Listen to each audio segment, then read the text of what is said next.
Welcome to the Phoenix Prosperity Podcast, where wealth meets legacy. Join your host, Tim Fergestad, as we explore the journeys of Phoenix's finest to success and beyond.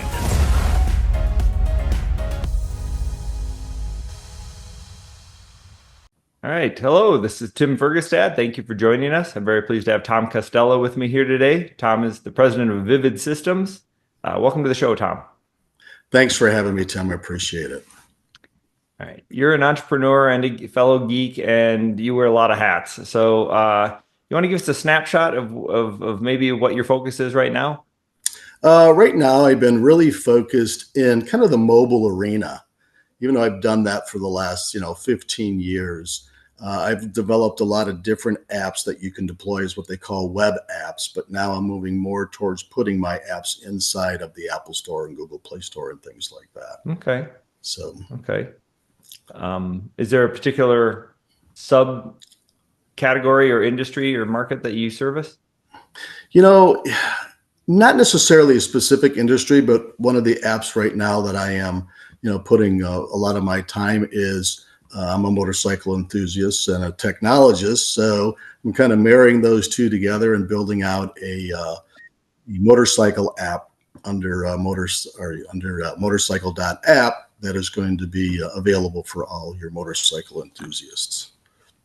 Huh. Okay. That's very cool. A quick side or tangent here. I last time I was at a motorcycle shop, I don't remember what I was looking at.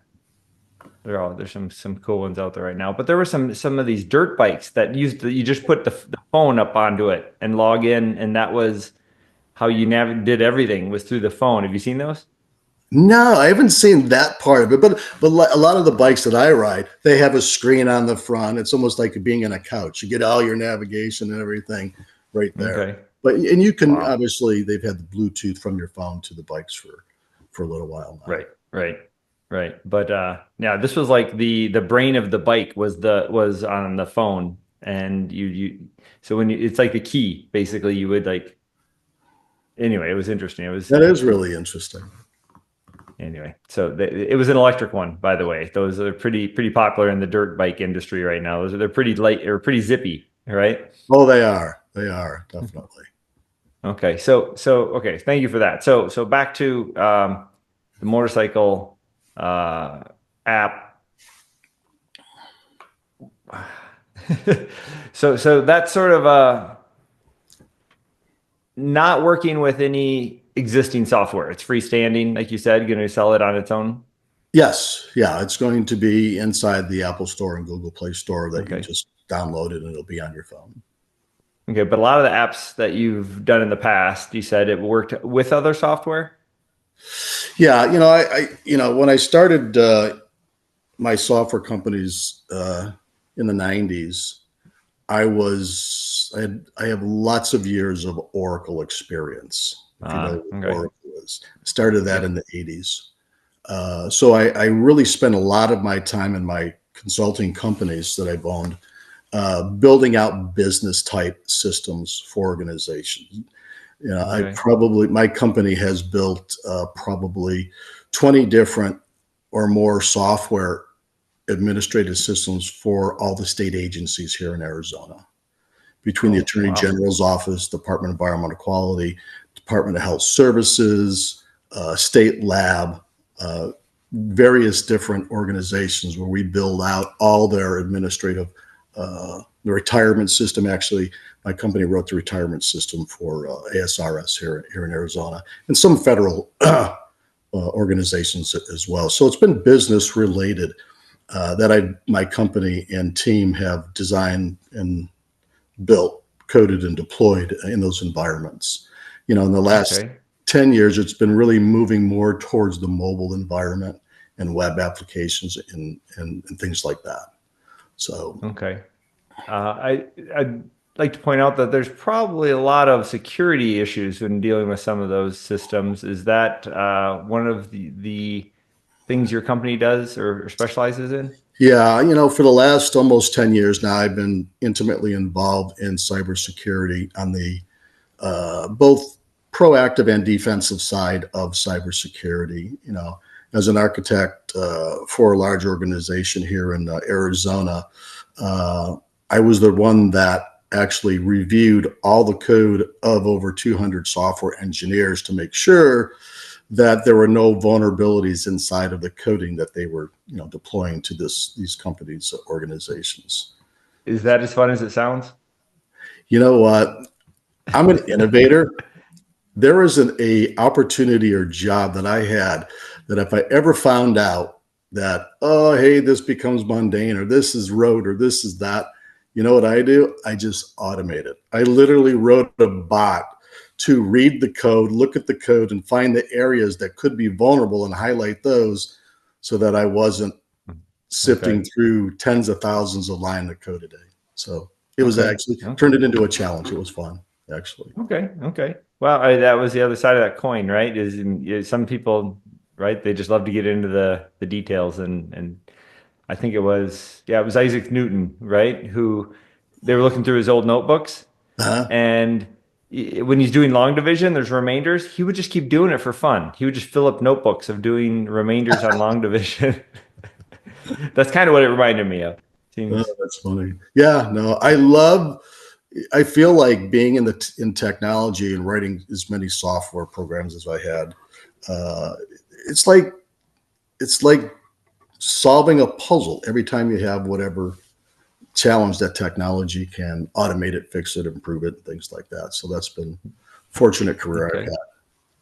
Is this the motorcycle app the first time you've really taken one of your side hobbies or passions and put it into your software, or is that something you're always trying to do? No, actually in 1997, I built one of the first password manager systems. I don't know if anybody remembers, but there was a password manager called Gator. And this was, like I said, in the 90s, and they gave you that password manager. You could use it for free, but what people didn't realize is they were capturing every place you went on the web, and they turned around and sold that marketing data. And that's how all those pop-ups started happening.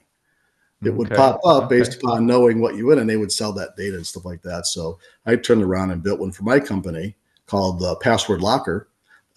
And so that because all the engineers and architects that were in my company, we had to log into a lot of different customers and servers and things like that we remember. So it actually was a necessity for us as well. To build that tool to be able to do that. So that, and I built so many different kinds of apps. I built online project management apps and marketing apps, video apps. So just all kinds of things. I even built an app that goes on my phone that helps me build an app. So sure, of course. And was the motorcycle app a little bit out of necessity at some point as well? It was one of those things that says, I ride all the time. I have a motorcycle. I'm working on apps, and everybody that I ride, everybody talks about, oh, I'm going to fix this on my bike or change this, or someone bought a new bike. And every time someone buys a new bike, you change like 5 things right off the bat. It's like if you go to the dealer and do it, you're going to pay $1,000 or more every time you do that. So I thought, you know what, I'm going to take a look and see what I could do to put that inside of an app. And then I tied it to the back end of an AI engine so that you can have it on a phone to kind of DIY it yourself. Kind of consolidating a lot of the forums, which is kind of a real mess online. Yeah, this is kind of a one place area to go for all the things related to motorcycles, because it has, events, it has towing, it has dealers, it has your logging for maintenance and your rides. And, even like if you're saying, hey, I generated how the steps on how to do something on my motorcycle, you click on it, you go, here's the parts. And it gives you a list of where to buy all the parts and stuff like that. So, and then it also gives you an area that says, hey, for this kind of motorcycle, you could choose any state and it'll show you videos on where to ride that kind of motorcycle in that state or all the different rallies that are around.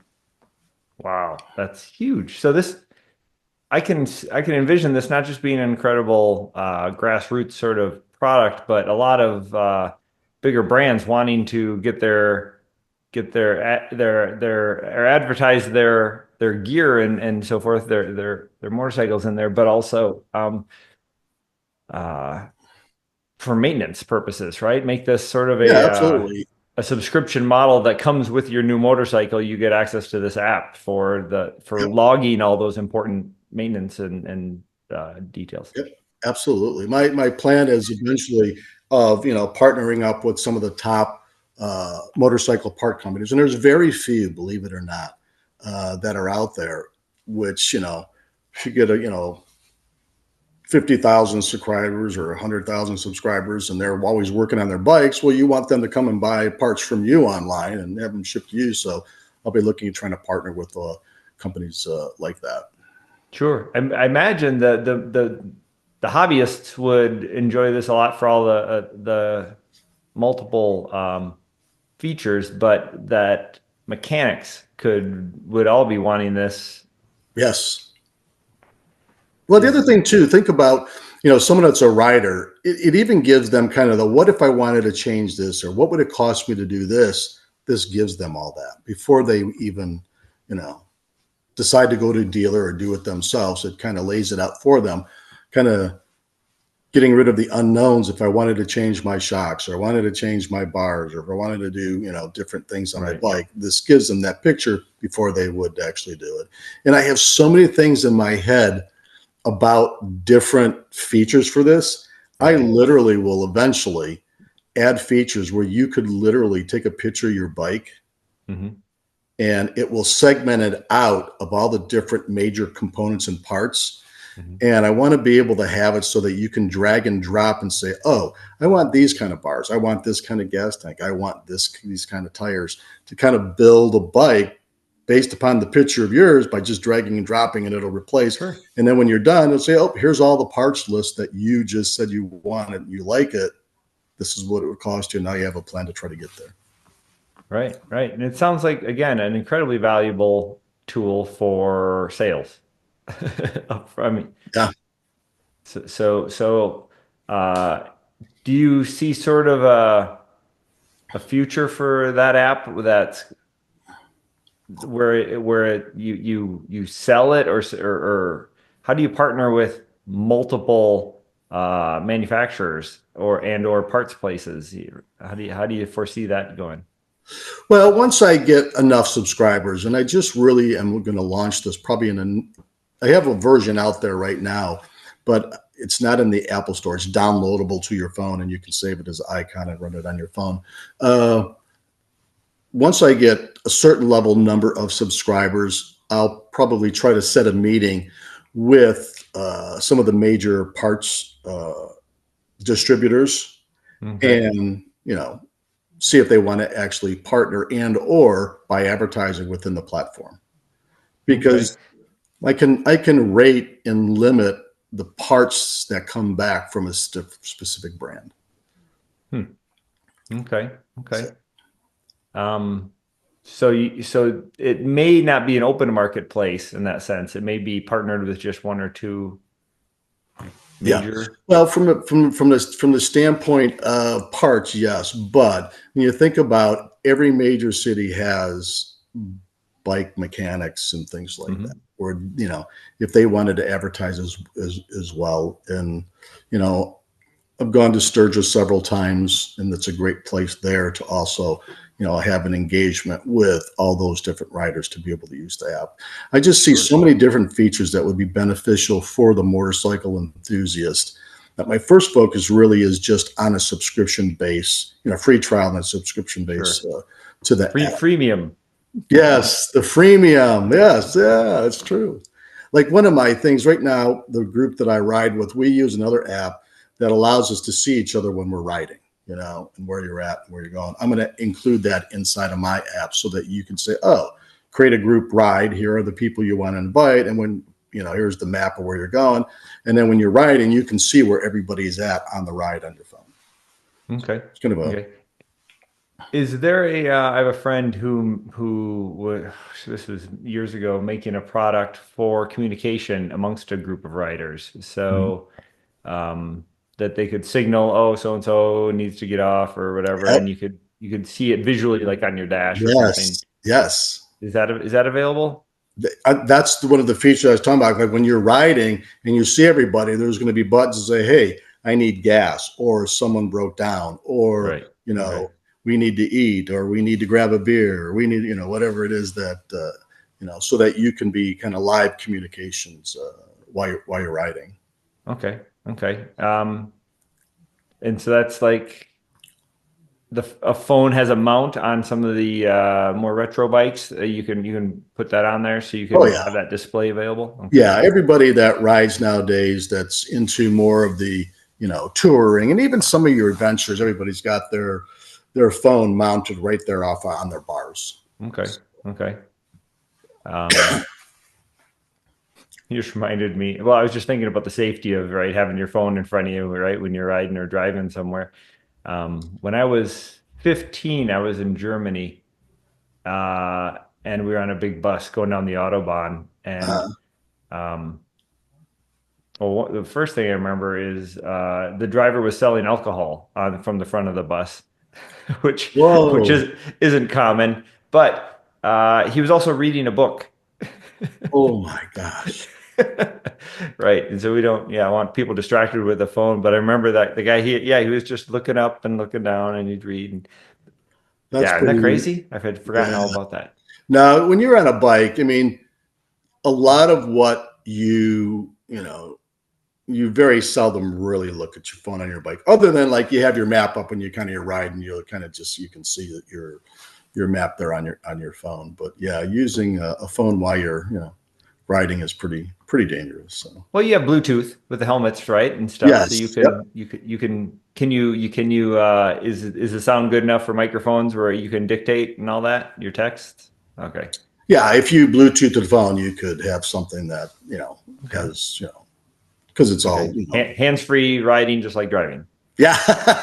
Okay. Yes, you can have it so your phone is hand-free. So the other thing too is when I built this application, I originally architected it in what they call kind of an abstract way, meaning that this was for motorcycles, right? Because that's one of my passions. But I quickly found out that the way that I built it, it's based upon saying, oh, I have this vehicle. It has a year, it has a brand, and it has a model. Pretty much every product has a year, a brand, and a model. Okay. And then I said, okay, what am I doing with that? Well, I want to help people to take an action. They're going to perform something. They're going to replace something, fix something, diagnose something, learn something, train something.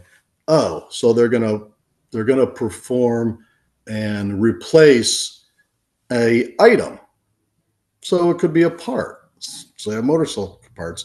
And then you're going to do that on whatever that year, brand, model is. And AI is great because I just feed that information to AI and it returns back all this information. I parse through it and present it. So when I was building this motorcycle app, I said, hey, in my drop downs where I was picking the year and the motorcycle brands, what if I just opened that up and said, okay, year is pretty easy. When I got to brands, what if I said it was a GE refrigerator that was a 20 cubic and my parts was, I want to replace the ice maker. What's it going to do? I had it generated all the steps, all the specs, all the time, all the parts, and it gave me all the videos of how to replace that on there. So this model of how I architected, it could be RVs, it could be Jeeps, it could be whatever. Right. It will give you instructions of how to step-by-step do something, the specs on it, and all the videos that go along with it. So I did it for a friend of mine. I took it and I turned it into surfboards. So, you want to do something with your surfboards, You can repair, fix, buy, do whatever surfboards. And then my videos that were all related to, if you were in this state, where do you go surfing? So it would show you all the videos on surfing. Right. Very kind of abstract, what I call metadata driven type of model that the way that I architected allows that to be something even beyond just motorcycles that I'll do in the future. Right. Okay. Very cool. That's it sounds like it reminds me of those books, the for dummies books, right? It's like a brand for all these different categories. That's a good analogy of that, but this is just the electronic version of, how do I do this? And actually, a friend of mine used to own the domain howto.com. I'm like, I'd love to have that one. Right? Yeah. So yeah, it sounds like that could be a very broad application of that sort of the core feature of your software. What's the urgency on that sort of project, right? Is there a time sensitivity because things are moving so quick nowadays to sort of take that place in the software industry? Right. I have a version that's out there now. It's been out there for, gosh, I'm trying to think, almost 8 months, or so. And now I'm improving upon the availability of where you can get it. Where the other one, you go to my site, you download it on your phone, where I'm moving it into the Apple Store and the Google Play Store and kind of rebranding it. Because I'm engineering-like and technology-like, my first release of this was very functional. And feedback I got was, it's a little bit old school, the way that it looks, function works and stuff like that. So I kind of rebranded the look of it and the feel of it and the process to be more like your normal apps that you would, get from either one of those stores, where when you download it takes you through an onboarding process. Okay. And then so I've added like an area that you can add multiple motorcycles into a garage so that you can choose whatever motorcycle. It's not just, changing that one motorcycle every time. You can have a garage of 5 motorcycles and things of that nature. So I'm hoping that in the next 30 to 60 days, it'll be inside of both Apple and Google Store. And then, I market this too when I go out to places now with the version that I have. So I give out cards, I have stickers, and go to all different kinds of rides and rallies and events. Right. How's the reception been? It's one of those things. Everybody loves it, but I always look at it. It's that I can't remember what they call it, but something about the baby syndrome. No one's going to tell you have an ugly baby. Works great, but no one's going to tell you it's an ugly baby until you get to the person who says, hey, this is old school. You need to change it to look more of this. So I did. So I invested in having it redesigned and stuff like that. Made it a little sexier. Yes, exactly. Yeah, put a little bit of lipstick and makeup on it. Okay. In terms of like you said, I was talking about the reception of it, but you think the appetite for something like this is going to be what percentage of the motorcycle market? Have you done sort of the math on that to figure out? I did. That's one of the things that drove me to do this. When you think of the millions and millions of people that own a motorcycle, and believe me, everybody wants to ride their motorcycle that has it. It's either they don't have time or there's something wrong with their motorcycle or things like that. Right. So when I did the numbers on it, if I took less than 5% of the market, that's hundreds of thousands of motorcycle riders subscribing to it. And I started out initially wanting to build this just for Harley riders, and then I opened it up to 10 brands. So that was just when I did it on Harley riders. So the market's huge. There's a culture with riders and bikers and things like that they'll they like that community and togetherness and stuff like that. So there's definitely a community out there. And, there's always, you have to ask yourself that question. What's that big feature inside of an app that someone really says, I got to have this, right? So, between the, being able to have group rides and collaboration and events is a big one. Everyone wants to know what's going on, who's right. So those things inside there. Okay, excellent. Very cool. So how does that connect well with some of the other Vivid Systems projects that you have going on? Everything that I do really is software related and database related and things of that nature. So I get individuals and organizations that will reach out to me and say, hey, I was thinking about this technology or this app or so-and-so has this, can we tie technology to it? Is what I get involved with a lot. I really feel like part of my ability and my skill set is that I've been doing this for, like I said, almost 45 years. I've come across just about every kind of challenge that software could help solve. So I get involved in a lot of consulting of recommending, referring, collaboration, and things of that nature. And they range from, the standard business thing to, keeping track of cows in a field, of doing technology, to different kinds of bots that are out there now for, interacting with you. So there isn't a industry or whatever that kind of haven't come across of trying to help with guiding people and applying technology to it. Okay. What's one of the biggest challenges? You mentioned you've had a bunch, but that you've had to overcome or you've helped others overcome? I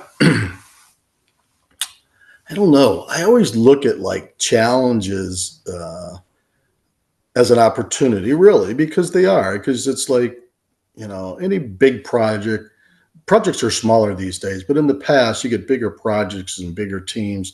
Those challenges are really the management of the team and, keeping on track and stuff like that. Those are the challenges, and they're business challenges. So that's really where challenges come in, people and, technology and stuff like that. But I don't know. I've never had like something where someone said, "Can you do this?" and that there isn't some kind of solution to satisfy, what they want to do. So I love what I do so much that I never really looked at it as, oh, you can't do that or you can't. It's sure. Fine. That's you enjoy the problem solving aspect of that. Absolutely. I've been a big believer. I come from a technology background, like when I was with Oracle, using what was called CASE technology, computer-aided systems engineering. And this goes back even 50 years for some other larger companies where they actually took the metadata that you would put into something and it would generate the application. And I did this with my company for large companies where we generated the application. And I'm talking 20 years ago that we did this. It's almost like kind of an AI kind of thing, but it uses metadata. It says, you fill out all this information about the business and the users and, the creation of, information and generate reports and forms. That's been around for 50 years. So I started out with doing CASE technology, and that's kind of helped me broaden everything that I look at is really based upon it's data driven. So I kind of always had that as a driver to be more abstract as I build things. So okay. So it's sort of, as we wrap up this conversation, on that note, so that's something that helped you early on. What was something you wish you would have had, something else that would have helped you build your success earlier in your career? I would say that owning a business, you get to these levels that you're just trying to get over. You get so much money, so many people, so much size. That's probably actually one of the biggest business challenges I had before was that. Just trying to do that. Scale through the different stages. Yeah. Yes, that was it. So. And advice for overcoming those challenges for our listeners?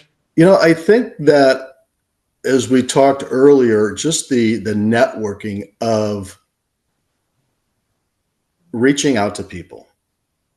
A lot of engineers, maybe sometimes, and because I'm, a little bit older in this industry, you always kind of did it yourself. Right. Tried and failed and tried. Because you can. You're smart. You're yeah. And you never really reached out a lot. And I look back and go, I wish that was something that I would have done earlier in my career. But even though I still felt very successful, I always persisted at doing it myself or researching it myself, where I wish I would have used more of a network to reach out to people. That's probably the thing I wish I would have learned a lot earlier. Okay. Thank you for that. That's not an uncommon one. I struggle with delegating, right? Because I'm attention or detail oriented, and I depends on the project, what I can accept for quality, right? And yes. Yeah. And I imagine the details in your field are very important as well. You know, that old adage of if you want it done right, do yourself can really bite you. Yes. Yeah. For sure. Yeah. Okay. Well, Tom, if people would like to connect with you or learn more, what should they do?